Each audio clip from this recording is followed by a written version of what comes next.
Actress Nusrat Bharucha ने उज्जैन महाकाल मंदिर में दर्शन किए, लेकिन ये बात कुछ मौलानाओं को हजम नहीं हुई। बरेली के मौलाना शहाबुद्दीन रिजवी ने नाराजगी जाहिर करते हुए कहा कि एक्ट्रेस नुसरत भरूचा ने महाकाल मंदिर में पूजा करके घोर पाप किया है, इसलिए नुसरत को वहां जाने के लिए पछतावा करना चाहिए। मौलाना शहाबुद्दीन ने कहा कि नुसरत भरूचा उज्जैन के महाकाल मंदिर गई, पूजा की, जल चढ़ाया और वहां की धार्मिक परंपराओं का पालन किया। इस्लाम इन सभी कामों की इजाजत नहीं देता।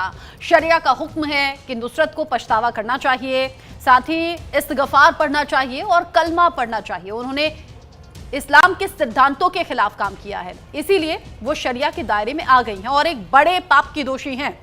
मौलाना रिजवी के बयान के बाद सोशल मीडिया पर अब बहस तेज हो गई है। कुछ लोग इसे धार्मिक स्वतंत्रता से जोड़कर देख रहे हैं, तो कुछ इसे धार्मिक आस्थाओं का टकराव बता रहे हैं। कुछ लोग उनके इस कदम की सराहना कर रहे हैं, तो कुछ इसे एक मुस्लिम व्यक्ति के हिंदू तीर्थ में जाने पर सवाल उठा रहे हैं। हालांकि ये पहली बार नहीं है जब बॉलीवुड के मुस्लिम सितारों की हिंदू देवी देवताओं में आस्था या फिर धार्मिक स्थलों पर जाने की चर्चा रही है। दशकों से कई ऐसे मुस्लिम कलाकार रहे हैं जिन्होंने न केवल हिंदू धर्म के प्रति गहरा सम्मान दिखाया, बल्कि व्यक्तिगत आस्था और सांप्रदायिक सद्भाव की मिसाल भी पेश की है। लेकिन अब नुसरत के खिलाफ फतवा जारी हो गया है। इस पर मेहमानों से बात करेंगे। क्या ये विवाद का विषय है? क्या वाकई ऐसा लगता है कि इसमें फतवा जारी होना चाहिए था, या फिर धार्मिक आजादी क्या कहती है? क्या सिर्फ आप एक ही धार्मिक स्थल पर जा सकते हैं अगर आप एक धर्म से जुड़े हैं? क्या बाकी धार्मिक स्थल पर जाना वाकई पाप के दायरे में आता है? कुछ रिएक्शंस है इस पर, सुन लेते हैं। महाकाल मंदिर उज्जैन में नुसरत भरूचा ने जाकर के दर्शन किए, जल चढ़ाया और वहां मजहबी परंपराओं को निभाया। इन तमाम चीजों की इस्लाम इजाजत नहीं देता है।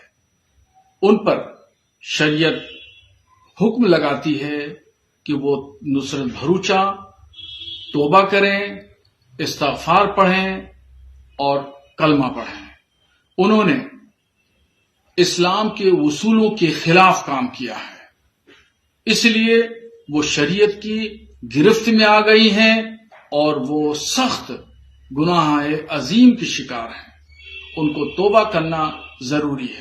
जय श्री महाकाल। मैं दूसरी बार आई हूँ और ये न्यू ईयर का टाइम है और फिर भी दर्शन करने पहुंची हूँ, और सबने बहुत ही प्यार से और बहुत ही संभाल के, नॉट जस्ट मुझे बट जितने भी भक्त आए आज, क्योंकि न्यू ईयर का टाइम में इतनी भीड़ है, इतने लोग श्रद्धा से आते हैं। साल ख़त्म हो रहा है, नया साल शुरू करने जा रहे हैं और सब बस आशीर्वाद लेने आते हैं। और उन्होंने इतने अच्छे से पूरी अरेंजमेंट की है, सबको लेके आए हैं बहुत प्यार से।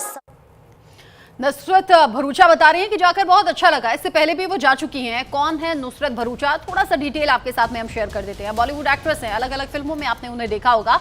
40 साल की उम्र है उनकी, एक्ट्रेस हैं और दाऊदी बोहरा मुस्लिम परिवार से वो आती हैं। ये देखिए बड़ी सी तस्वीर है। यही जब उज्जैन महाकाल मंदिर पहुंची तो यहाँ अलग अलग मौलानाओं को इससे चिंता पैदा हो गई और साथ ही फतवा जारी करने की बात सामने आ गई। लेकिन इससे पहले भी वो वैष्णो देवी, केदारनाथ, उज्जैन, महाकाल, बद्रीनाथ अलग अलग जगह दर्शन करने जा चुके हैं। 16 संतोषी माँ के व्रत उन्होंने रखे हैं। 2006 में माँ संतोषी से उन्होंने अपने फिल्मी करियर की शुरुआत भी की थी। शुरुआत जिस तरीके से हुई, उन्होंने कहा बहुत पॉजिटिविटी उन्हें मिली। न्यूमरोलॉजी में विश्वास रखती हैं, अलग अलग तरीके से हिंदू धर्म में आस्था रखती रही है, क्योंकि धार्मिक स्थलों पर जाती रही हैं। जिन नामों का मैंने जिक्र किया वो अलग अलग धार्मिक स्थल हैं जहां नुसरत भरूचा को जाकर अच्छा लगा, बेहतर लगा। अब नुसरत भरूचा ने केदारनाथ पर क्या कुछ कहा था ये जान लीजिए। वो कह रही है, मैं यहाँ बैठ गई, सिर्फ सुकून महसूस कर रही थी, यानी उन्हें वहां पर जाकर सुकून महसूस हुआ। केदारनाथ में गई, शांति से, तसल्ली से बैठ गई और फिर ऊपर वाले की आस्था में खो गई। मैं दर्शन करके आई, नंदी के कान में कुछ बोलने गई तो भीड़ से नुसरत की आवाज आई। वो पहले भी कह रही थी, यानी अभी उज्जैन जब गई तो उन्होंने कहा लोगों ने बहुत ज्यादा प्यार दिया। यहाँ भी उन्होंने कहा मैं हैरान रह गई, उसी समय घंटी बजी, किसी ने मेरा नाम पुकारा। ये कुछ ऐसी चीजें होती है, ये कोइंसिडेंस भी हो सकता है जिससे और ज्यादा आस्था बढ़ जाती है इस तरह की घटनाओं के बाद। वो कह रही है मंदिर जाती हूँ, चर्च जाती हूँ, नमाज पढ़ती हूँ, अगर समय मिलता है तो मैं 5 बार भी नमाज पढ़ लेती हूँ। सवाल ये कि अपने धर्म को लेकर भी वो आस्था रख रही हैं, बाकी धर्मों का भी सम्मान कर रही हैं और बाकी धार्मिक स्थलों पर भी जा रही हैं। लेकिन ऐतराज कैसे हो गया? कैसे कोई कह सकता है कि फतवा जारी हो गया, या फिर आप पाप के दायरे में आ गए, या फिर इस पाप का आपको प्रायश्चित करना होगा? वो कह रही हैं अलग अलग धार्मिक स्थल, अब समझिए मंदिर जा रही हैं, चर्च वो जा रही हैं, नमाज पढ़ रही हैं और कह रही हैं अगर वक्त मिलता है तो मैं 5 बार भी नमाज पढ़ती हूँ। यानी किसी एक धार्मिक तरीके से एक सर्कल में वो बंधी नहीं है। अलग अलग धर्मों को लेकर उनकी जो आस्था है, उनका जो विश्वास है, वो सीधे तौर पर देखने को मिलता है। मेरे साथ में इस पर खास मेहमान जुड़ गए हैं बात करने के लिए। आचार्य राज मिश्रा जी मेरे साथ में जुड़ गए हैं वैदिक स्कॉलर के तौर पर। मौलाना शहाबुद्दीन रिजवी मेरे साथ में जुड़ गए हैं, नुसरत पर फतवा जारी करने की उन्होंने बात कही है। साथ ही साथ चारू शर्मा मेरे साथ में जुड़ गई हैं, मॉडल और एक्ट्रेस के तौर पर आपकी पहचान है। आप सभी का बहुत स्वागत। सबसे पहले शहाबुद्दीन रिजवी जी, आप ही से मैं सवाल कर लेती हूँ, किसी की धार्मिक चॉइस क्या है? अब अगर मैं हूँ हिंदू धर्म से, मैं मंदिर जाती हूँ, अगर मेरा मन करे मजार जाऊं, चर्च जाऊं, गुरुद्वारा जाऊं, कोई कौन होता है मुझे कहने वाला कि आप यहां जा सकती हैं, यहां नहीं? कैसे फतवा जारी हो गया नुसरत के खिलाफ? देखिए, इस्लाम ने अपने अनुयायियों को एक दायरे में रहने के लिए कहा है और इस्लाम के उसूल और ज़ाब्ते हैं। अगर कोई मुसलमान है, चाहे पुरुष है, महिला है, तो उसको इस्लाम के उसूलों को अपनाना होगा। अगर वो इस्लाम के उसूलों को नहीं अपनाएगा तो वो गुनहगार होगा। ऐसा ही काम नुसरत भरूचा ने किया कि उन्होंने इस्लाम के उसूलों को ताक पे रख दिया और वो मंदिर ये उसूल बनाता कौन है? मंदिर में जाना। और क्या पूरे हिंदुस्तान के मुस्लिमों का ठेका आप लेंगे? हाँ, मैं लूंगा, बिल्कुल मैं लूंगा। मैंने अच्छा? ले रखा है ठेका। कैसे? हाँ, बिल्कुल मैंने ठेका। कैसे? ये ठेका आपको दिया किसने? पूरा जवाब तो सुन नहीं रही है। मैं पूछ रही हूँ, आपने कहा ऐसा होता है, ऐसा नहीं होता। मैं पूछ रही हूँ, क्या पूरे हिंदुस्तान के मुस्लिमों को आप बताएंगे? हाँ, हमने ठेका लिया। बताइए, आगे बताइए। कैसे मिल गया आपको? ये अधिकार दिया किसने? मुझे अधिकार दिया मेरे मदरसों ने। मैंने 12 साल मदरसे में पढ़ा। मैं आलिम हूँ, फाजिल हूँ, मुफ्ती हूँ। ये है मेरी ठेकेदारी। मुझे मदरसे से 12 साल पढ़ने के बाद ठेकेदारी मिली है, वो ठेकेदारी में निभा रहा हूँ और मैं ठेकेदारी इंशाल्लाह निभाता रहूंगा। शरीयत की बात बताता रहूंगा। हाँ। इस्लाम की बात बताता रहूंगा। हाँ। आप कौन होती है रोकने वाली? बात मानता है क्या कोई आपकी? मैं बिल्कुल सवाल कर सकती हूँ। मैं बिल्कुल सवाल कर सकती हूँ। जैसे मैंने शुरुआत में कहा, शहाबुद्दीन जी सुनिए, जैसे मैंने शुरुआत में कहा, मैं हिंदू फैमिली से आती हूँ, मंदिर जाती हूँ, मैं मजार जा सकती हूँ, मैं चर्च जा सकती हूँ, मैं गुरुद्वारे जा सकती हूँ और मैं जाती भी हूँ। इसलिए पूछ रही हूँ, कौन होता है मुझे कहने वाला? ये मेरी पर्सनल चॉइस है। ऐसे ही आप कौन होते हैं किसी के बारे में भी ऐसे बोलने वाले कि पाप का प्रायश्चित करो या फतवा जारी हो गया या इस पाप का इस तरीके से आपको प्रायश्चित करना पड़ेगा? क्यों? इससे पहले तो तमाम स्टार्स गए हैं और आम लोग भी जाते हैं। मैं फतवा इस तरह के शरीयत के खिलाफ, जो भी शरीयत के उसूलों का उल्लंघन करेगा उसके खिलाफ जारी करता रहा हूँ, करता रहूंगा। ये मेरी जिम्मेदारी बनती है। मैं मुफ्ती हूँ, मैं आलिम दीन हूँ। आलिम दीन होने की हैसियत से जब ये फतवे आप जारी कर देते हैं, कोई आपसे ये कहता है कि भाई हमें माफ कर दीजिए, गुनाह अजीम हमसे हो गया, अब बताइए पाप का प्रायश्चित कैसे करना है? कभी ऐसा होता है क्या? कोई आता है आपके पास? बिल्कुल, बहुत सारे लोग आते हैं, रोजाना आते हैं। भाई तौबा का दरवाजा खुला हुआ है। अल्लाह तबारक व तआला की बारगाह में तौबा करे, माफी मांगे, अल्लाह ताला माफ फरमाने वाला है, वो माफ फरमा देता है। तो अगर गलती करता है इंसान तो वो खुदा की बारगाह में तौबा करे। गलती की है नुसरत ने, तो गलती की है तो उनको माफी मांगना भी होगी और खुदा की बारगाह में माफी का तरीका यह है कि वो तौबा करें। खुद ही मेरे पास आने की जरूरत नहीं है, किसी इमाम मौलाना के पास जाने की जरूरत नहीं है। खुद वो अपने घर में तौबा करें, कलमा पढ़ें और वो अल्लाह से। आपको लगता नहीं शहाबुद्दीन रिजवी जी, आपको ऐसा लगता नहीं? सुनिए मेरी बात, आप अपने घर में क्या कर रहे हैं, क्या नहीं कर रहे, आप अपनी लाइफ में क्या कर रहे हैं, क्या नहीं कर रहे, आप धर्म से जुड़ी किसी तरह की चीजों में मौजूद हैं, उस तरह के इवेंट्स में शामिल हैं या नहीं है, ये बहुत पर्सनल सी चीज होती है। इसमें क्यों इंटरफेयर करना, क्यों किसी की लाइफ में झांकना, या फिर क्यों दूसरों की लाइफ के नियम बना देने? देखिए, वो घर में क्या करती हैं, क्या नहीं करती हैं, कोई क्या करता है, क्या नहीं करता है, क्या खाना खाता है, क्या कपड़े पहनता है, मैंने कभी कुछ नहीं कहा। मैंने शरीयत के उल्लंघन पे मैंने बात कही। शरीयत के खिलाफ उन्होंने काम किया, इसलिए मैंने उनको शरीयत की बात बताई है। और हमारा काम है अम्र बिल मारूफ व नही अनिल मुनकर। हाँ। यानी अच्छी बात बताना। यानी आपको लगता है कि अच्छी बात है कि मैं कुछ नियम बना दूं और उन नियमों के खिलाफ जाने वाले के खिलाफ फतवा जारी कर दूं, फिर 4 जगह मेरी चर्चा होगी। और चूंकि यहाँ तो एक फिल्म स्टार की बात हो रही है, अब ऐसे सुनिए, मेरा ऑफिस है, यहाँ सुबह शाम पूजा होती है, आरती दी जाती है। मेरे ऑफिस में हर धर्म के लोग हैं और जानते हैं, मैं खुद देखती हूँ, जो मुस्लिम लोग होते हैं वो आगे से झुककर आरती लेते हैं, टीका लगवाते हैं, प्रसाद ग्रहण करते हैं। आप तो उनके खिलाफ भी फतवा निकाल दीजिए। मेरी एक कोलीग है, वो मुस्लिम समुदाय से आती है, उसने हिंदू लड़के से शादी की और शादी से पहले मैं पिछले 10 साल से जानती हूँ। उसने मुझे कहा वैष्णो देवी जा रही हो ना, ये लो मेरे नाम का प्रसाद चढ़ा देना। उसने मुझे पैसे दिए और कहा कि प्रसाद मेरे लिए जरूर लाना। तो सबके खिलाफ आप फतवा निकाल दीजिए अगर आपके मन को ऐसी तसल्ली होती हो। राज मिश्रा जी, अगर मैं चर्च जाऊं, गुरुद्वारा जाऊं, मजार जाऊं, कोई दिक्कत है क्या आपको? इस देश के अंदर ना मुझे लगता है कि शायद मूर्खों की और बकवास करने वाले लोगों की कमी नहीं है। मुझे लगता है जो लोग फतवा जेब में रख करके घूमते हैं ना, उनको चाहिए कि उस मुस्लिम के खिलाफ फतवा निकालें जिसने अपनी बेटी को और अपनी पत्नी को इसलिए मार डाला क्योंकि वो बुर्का पहन करके मायके नहीं जा रही थी। पूछना चाहिए ऐसे मूर्ख लोगों से कि भाई उनके खिलाफ तुम्हारा फतवा कहां चला गया था? उनके समय पर और मार के अपने घर के किचन में गाड़ दिया था, वहां सामने आना चाहिए भाई। फतवा नहीं किधर चला गया? अच्छा, उसके बाद भी फतवा निकालना चाहिए। जब लव जिहाद करते हुए लोग पकड़े जाते हैं, हिंदू बहन बेटियों को धोखे, तो तुम्हारा फतवा कहां चला जाता है भाई? किधर रख लेते हो अपने फतवा को? तब फतवा गायब हो जाता है क्या? जब छांगुर जैसा आदमी हिंदू बहन बेटियों की सौदा करता है तब फतवा किधर चला जाता है भाई? तब फतवा नहीं दिखाई देता है तुम्हें? फतवा तब कहां चला जाता है जब मध्य प्रदेश के अंदर एक व्यक्ति अपना नाम बदलता है, एक मुस्लिम पगड़ी पहनता है और एक हिंदू बेटी को फंसाता है, उसके बाद उसको प्रताड़ित करता है, तो तुम्हारा फतवा कहां चला जाता है भाई? अभी एक बात और बताता हूं, फतवा लिए रहो, लिख करके रखो फतवा, फिर तुम्हें पता समझ आएगा। अभी बात तो सही है शहाबुद्दीन रिजवी जी, बात तो सही है। लव जिहाद होता है तो कहां जाते हैं आप? अभी पिछले ही दिनों की बात है, हिजाब नहीं पहना तो माँ बेटी को मार दिया, अपने किचन में गाड़ दिया। रत्ना जी 30 सेकंड। बाकी बिहारी मंदिर के अंदर एक मुस्लिम जिसका नाम इकबाल या इखलाक करके कुछ है, टीका लगा करके मंदिर में जेब काट रहा था लोगों की। फतवा लिए थे साबुद्दीन साहब, मौलाना साहब डालो जरा फतवा उधर भी जाकर के, फतवा निकालो आतंकवादियों के खिलाफ भाई, निकालो फतवा, उनके खिलाफ भी निकालो जो पाकिस्तान जीतने पर भारत में बम विस्फोट करते हैं। जरा मुझे ये सारे फतवा निकाल करके फिर बोलना फतवा। कोई चला जाइए, भाईचारे की बात करते हैं। हिंदुस्तान के अंदर रह करके मैं पूछ लेती हूँ ना इनसे, कितना भाईचारा आप दिखाएंगे? ये जो अलग अलग घटनाएं हैं शहाबुद्दीन रिजवी जी, धर्म का ठेकेदार तो तब होना चाहिए ना जब धर्म की फजीयत होती है, धर्म के नाम पर बदनामी होती है। मैंने मुसलमानों का ठेका दिया। शहाबुद्दीन रिजवी जी जवाब दीजिए, सवाल तो सारे लॉजिकल है, जवाब दीजिए। सुनिए देखिए जो फतवे की बात कर रहे हैं तो आप सुनिए, जब कन्हैया लाल की हत्या हुई थी उदयपुर में तो हत्या करने वालों के खिलाफ मैंने फतवा दिया था। हाफिज सईद जो आतंकवादी है तो उस आतंकवादी के खिलाफ मैंने फतवा दिया था और आतंकवाद के खिलाफ मैंने फतवा दिया था। छंगूर बाबा का इन्होंने जिक्र किया, छंगूर बाबा के खिलाफ मैंने फतवा दिया था। लव जिहाद क्या हुआ आपके फतवे से? नहीं क्या हुआ फतवा भाई? नहीं क्या किया? क्या हुआ फतवे से? बताओ जो मार डाला उस पर क्या किया आपके फतवे से? क्या हुआ फतवे से आपके?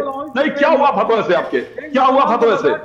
नहीं, एक मुसलमान को बर्दाश्त नहीं कर सकते हैं तो 30 करोड़ मुसलमान को बर्दाश्त नहीं, तुम्हारे जैसे लोगों के कारण इस देश के अंदर अशांति है। तुम्हारे जैसे लोगों के कारण इस देश के अंदर अशांति है। समझ में आया? यहाँ बात करते हो मुस्लिम हिंदू भाईचारे की, और अगर मुस्लिम लड़की मंदिर चली जाए तो उसके लिए फतवा जारी करते हो। तुम एक मुसलमान को बर्दाश्त नहीं कर सकते हो। शांति के बीच में बोल रहे हो तुम। इस देश की शांति, इस देश की सौहार्द, इस देश की एकता, इस देश के प्रेम के खिलाफ बोल रहे हो, उस बीच में बोल रहे हो। मेरे बीच में क्या बोलोगे? मेरे बीच में तुम बोलने लायक हो नहीं। नहीं बर्दाश्त कर पा रहे हो तो 30 करोड़ मुसलमानों को, पूरा देश 30 करोड़ मुसलमान सिर्फ इसलिए बदनाम हो रहे हैं कि एक तुम्हारे जैसा मुसलमान इस देश के अंदर है। अगर तुम्हारे जैसा मुसलमान इस देश के अंदर ना होना तो इस देश के 30 करोड़ मुसलमान बदनाम नहीं हो। इस देश को सुन लो, इस देश को एपीजे अब्दुल कलाम जैसा मुसलमान चाहिए, शहाबुद्दीन जैसा मुसलमान नहीं चाहिए। ठीक है, इस देश को ठीक है, आपस में लड़ते रहिए आप, टाइम ऐसे ही जाया चला जाएगा। मेरे साथ में मॉडल और एक्ट्रेस चारू शर्मा भी है, मैं उनसे भी जान लेती हूँ। ठीक है, चूंकि बात एक फिल्म एक्ट्रेस की हो रही है, नुसरत भरूचा की हो रही है। इससे पहले हमने देखा है सारा अली खान भी पहुंची हैं, सलमान शाहरुख भी जाते रहे, तमाम ऐसे स्टार्स हैं जो मुस्लिम समुदाय से आते हैं, मुस्लिम कम्युनिटी से आते हैं, लेकिन वो जाते हैं धार्मिक स्थल। चारू, किसी का भी धर्म का जो चुनाव है क्या वो किसी के कहने पर होता है? अगर मजार पर जाकर मुझे शांति मिले तो कौन होगा रोकने वाला? अगर नुसरत भरूचा को उज्जैन महाकाल मंदिर या वैष्णो देवी या फिर केदारनाथ जाकर अच्छा लग रहा है तो क्यों कोई रूल बनाएगा कि वहां जाना है और वहां नहीं जाना? एक बार आप फिर से रिपीट करेंगी, मैं सुन नहीं पाई आपका प्रश्न, दोबारा से बोलना चाहेंगे आप? धार्मिक स्थल पर कहां जाना है कहां नहीं जाना, ये अपनी पर्सनल चॉइस होनी चाहिए या दूसरे थोपेंगे ये नियम हम पर? बिल्कुल, ये हमारी पर्सनल चॉइस होती है और इट्स हर चॉइस, वो कोई से भी मजहब को फॉलो करे, किसी भी धर्म में जाए, वो उनकी चॉइस है। तो आप मौलाना जी कोई नहीं होते हैं उनको रोकने वाले, और ये उनकी चॉइस है और वो अपनी खुशी से गई है, और आप उनको रोकने वाले कोई नहीं है। और आपको अगर रोकथाम करनी है तो वो आप अपने पे करिए और अपनी फैमिली पे करिए। ना तो वो आपकी परिवार की बेटी है, ना वो आपकी बहन है, ठीक है? तो आपका कोई मतलब नहीं बनता, हक नहीं बनता आप उन्हें रोके। इट्स हर चॉइस, वो जो चाहे वो करे। अगर आपको इतनी ही प्रॉब्लम है, जस्ट अ सेकेंड, इतनी ही प्रॉब्लम है, शी इज अ मतलब ब्रिलियंट एक्टर, ठीक है? ये इनका गाना आप देख सकते हैं यहाँ पे। तो ये जब ये गाना इनका आया था, ये जब ये मूवी में ऐसे काम कर रहे थे, जब ये शूट कर रहे थे, तब आप कहाँ थे? तब आप रोकथाम लगाते ना। ये मैं जूम करके दिखा रही हूँ, ये देखिए, ये देख पा रहे हैं आपके? फोन नहीं चलाता हूँ मैं, ठीक है। स्मार्टफोन नहीं चलाता हूँ, मेरा फोन ठीक ये है। इनको आप देख पा रहे हैं, तब इनको रोकथाम लगाते ना। मेरा फोन देखिए, मैं स्मार्टफोन नहीं चलाता हूँ, ना गाना सुनता आपका हूँ, ना मजहब तो फिल्म फिर सुनता इसकी भी हूँ, कुछ अलाउड भी नहीं नहीं देता देखता है, हूँ, परमिशन नहीं फिल्म देता है। भी नहीं देखता हूँ, गाना भी नहीं परमिशन सुनता हूँ। देता ये है, मेरा कौन सी फोन किसकी देखिए, परमिशन भी नहीं। मेरा फोन देखिए। आप अपना फोन दिखा रही हैं, मेरा भी फोन मैं देख फोन लीजिए, की- मैं मेरा भी फोन फोन की देख बात लीजिए। नहीं कर रही आप आपसे। अपना फोन दिखा रही है, मेरा भी फोन देख लीजिए। ये मेरी बात आगे से भी सुनिए, देखिए, पीछे मौलाना से जी भी मेरी देखिए, बात मेरा सुनिए, फोन देखिए, मेरी बात सुन। मैं मैं यहाँ पे देखिए, फोन का मैं गाना प्रमोशन नहीं नहीं कर सुनता रही हूँ। हूँ, ना फिल्म देखता तो हूँ, ना ये मैं गाना आपकी सुनता हूँ, ना आपकी फिल्म चॉइस देखता हूँ, है, ना ये स्मार्टफोन आपकी चलाता चॉइस है। हूँ, मैं स्मार्टफोन नहीं चलाता हूँ, मैं अच्छा, एक बात इंटरनेट से बताएं आप, दूर हूँ, एक बात मैं बताएं, स्मार्टफोन एक बात नहीं बताएं, चलाता स्मार्टफोन हूँ, नहीं चलाते। मैं एक छोटा सेकंड, सा एक फोन सेकंड, है। चारों एक सेकंड, चारों एक सेकंड। शाहबुद्दीन जी स्मार्टफोन नहीं चलाते, नुसरत का वीडियो कहाँ से देखा? आप जेलस हैं। शाहबुद्दीन जी आप jealous हैं। एक सेकंड चारों, आप एक jealous सेकंड, हैं। चारों एक सेकंड। नुसरत भरूचा का वीडियो कहाँ देखा? स्मार्टफोन नहीं चलाते तो कहाँ देखा? नुसरत भरूचा का वीडियो कहाँ देखा जो फतवा जारी कर दिया? स्मार्टफोन नहीं है, बताएं। हाँ, ये देखिए, ये क्या है ये? एक सेकंड, चारों एक सेकंड। शाहबुद्दीन जी, जैसे हाँ। अभी ये मोहतरमा दिखा रही हैं, जैसे ये मोहतरमा दिखा रही हैं, ऐसे ही किसी ने मुझे दिखाया। जैसे ये मोहतरमा दिखा रही है, ऐसे ही मुझे दिखाया। अच्छा, किसी मोहतरमा ने आपको नुसरत भरूचा का वीडियो दिखाया तो आपने रिएक्ट कर दिया। अभी भी तो आप जूम से जुड़े हुए हैं ना? जूम भी स्मार्टफोन नहीं चलता है, जूम भी स्मार्टफोन नहीं चलता है। ये कैमरा कहाँ से आया? बताएं, ये कैमरा कहाँ से आया? बताएं। शाहबुद्दीन जी बताएं, जवाब दें। आप बहुत ही समझदार हैं। ये आपका ना आपका मेंटली मसला है। ये आप किसी और पे नहीं थोप सकते हैं। आप जेलस हैं, आप जल रहे हैं। आपकी दकियानुसी सोच दर्शा रही है कि आप कितने ही अंदर से फ्रस्ट्रेटेड है। आप किसी को रोक नहीं सकते हो। हमारा धर्म है, मैं भी हिंदू हूं, मैं पंजाबी हूं, मैं हर जगह जाती हूं, मैं चर्च जाती हूं, मैं मस्जिद जाती हूं, मैं गुरुद्वारे जाती हूं, मैं आश्रम जाती हूं। मेरे को जहां दिल चाहता है मैं वहां जाती हूँ। आजाद हिंदुस्तान में ऐसा ही होता है भाई, आजाद हिंदुस्तान में ऐसा ही होता है। जहां जाने का मन करे, जहां जाकर मन को शांति मिले जाएंगे। कौन रोक लेगा? कौन रोक लेगा? मैं तो नहीं देती अपनी लाइफ का अधिकार किसी को भी। एक्टर होने के को मसले शरीक बताया है। क्यों नुसरत को क्यों बताया है? नुसरत आपकी फैमिली की है, नुसरत आपके परिवार का हिस्सा है क्या? खुश होना चाहिए। नुसरत आपकी बात क्यों मानेंगी? खुश होना चाहिए कि वो धर्म में बिलीव करती है। मसले शरीक बताया है मैंने आपके अरे ऊपर। आप जलन, आप जेलस हैं। अच्छा, मुझे ऐसा लगता है ना, मुझे ऐसा लगता है शाहबुद्दीन जी, एक सेकंड, चारों एक सेकंड, मुझे लगता है ना शाहबुद्दीन जी पढ़े हैं मदरसे से, वहाँ ये नहीं बताया होगा, वहाँ ये नहीं बताया होगा कि हर मजहब में सम्मान किया जाए, अलग अलग मजहब में भाई बहन होते हैं, ये नहीं बताया होगा। हिंदू मुस्लिम सिख ईसाई आपस में सब भाई भाई, ये नहीं पढ़ा होगा आपने मदरसे में, नहीं पढ़ाया होगा ये। यहाँ पे बताएं। एक चीज मुझे बोलनी है। हाँ, मैं एक सेकंड शाहबुद्दीन जी से पूछ लूं, हिंदू मुस्लिम सिख ईसाई आपस में सब भाई भाई, हमने स्कूल में पढ़ा था, आपने तो नहीं पढ़ा होगा, मदरसे में ये नहीं पढ़ाते ना। देखिए आप जो है ना फजूल की बात कर रही हैं। अरे हमने आपको बताया, हमने मैं फजूल बताया की कि बात कैसे कर सकती हूँ? आप अधिकार तो दिखाएं मुझे कि मैं नहीं जा सकती मजार, नहीं जा सकती चर्च, या फिर नहीं जा सकती गुरुद्वारे। मैं जाऊंगी, और मेरी तरह नुसरत भरूचा और हर आम नागरिक आजाद है, वो जहाँ चाहे जाए। पर सिख पर लागू नहीं होता, शरीयत का हुक्म हिंदू पर, सिख पर लागू नहीं होता। और आप कौन होते हैं मुसलमानों पर शरीयत का कानून होने के? आप क्यों होंगे धर्म के ठेकेदार? आप क्यों बताएंगे किसी की लाइफ के नियम? नहीं बता सकते हैं। उनके अंदर मानता है। अच्छा, आपको प्रवक्ता है खुश आपके होना आगे। चाहिए। अरे नुसरत के प्रवक्ता है क्या? अरे मैं पूछ रही हूँ, नुसरत आपसे पूछकर फिल्में साइन करती है क्या? नुसरत जब इंटीमेट सीन देती है फिल्म में तो आपसे पूछकर करती है क्या? नुसरत जब छोटे कपड़े पहनकर डांस करती है तो आपसे पूछकर करती है क्या? नुसरत की प्रवक्तागिरी कर रही है। आप तो लग रही है प्रवक्ता है नुसरत की। अरे आप बन जाएं प्रवक्ता, वकील बन जाएं। आप बता दें नुसरत जब फिल्में साइन करती हैं आपसे पूछकर करती हैं क्या? आप परिवार के सदस्य हैं उनके? आप उनके परिवार के सदस्य हैं क्या? आप कैसे उन पर नियम थोप सकते हैं? आप कैसे उन पर नियम थोप सकते हैं? मैं ये पूछ रही हूँ। छोटे कपड़े पहने, इंटीमेट सीन दे, नुसरत भरूचा की अपनी पर्सनल लाइफ है, अपना प्रोफेशनल करियर है। आप कौन होते हैं? आपको प्रवक्ता बना दिया। आप कोई नहीं होते, सॉरी टू से, आप कोई नहीं होते। किसी के नियम आप तय नहीं कर सकते। आप अपने मन को तसल्ली दे सकते हैं, आप फतवे जारी करते रहिए। आपके फतवे कोई नहीं सुन रहा, आपके नियम कोई नहीं सुन रहा। राजी 20 सेकंड में कुछ कहना चाहे तो कह दें। राजी बोलेंगे 20 सेकंड में, प्लीज, मेरे पास टाइम नहीं है।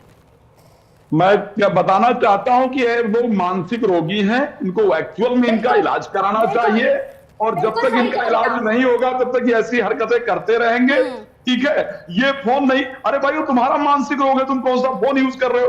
अगर तुम समय के अनुसार अपने आप को नहीं ढाल सकते हो तो तुम्हारी मानसिक प्रॉब्लम है ना, उसको लोगों पर क्यों थोप रहे हो? हाँ, सबसे पहले यही लोग चिल्ला रहे थे। अपना नियम अपने तक सीमित रखें, अपने परिवार तक सीमित रखें, अपने नियर एंड डियर्स पर थोपें जो ले लें नियमों को ना इजीली और खुशी खुशी उन पर ये थोपें। बाकी इस तरह की डिबेट हमने इसीलिए की ताकि नुसरत भरूचा तक भी ये वीडियो पहुंचे और नुसरत भरूचा खुद आपको अपने अंदाज में जवाब दे दे। बहरहाल मेरे साथ भी जुड़ने के लिए शाहबुद्दीन जी, राज मिश्रा जी, चालू शर्मा जी, बहुत बहुत शुक्रिया आप सभी का साथ में जुड़ने के लिए और इस डिस्कशन में साथ में रहने के लिए। छोटा सा ब्रेक यहां पर ले रहे हैं, लौटेंगे।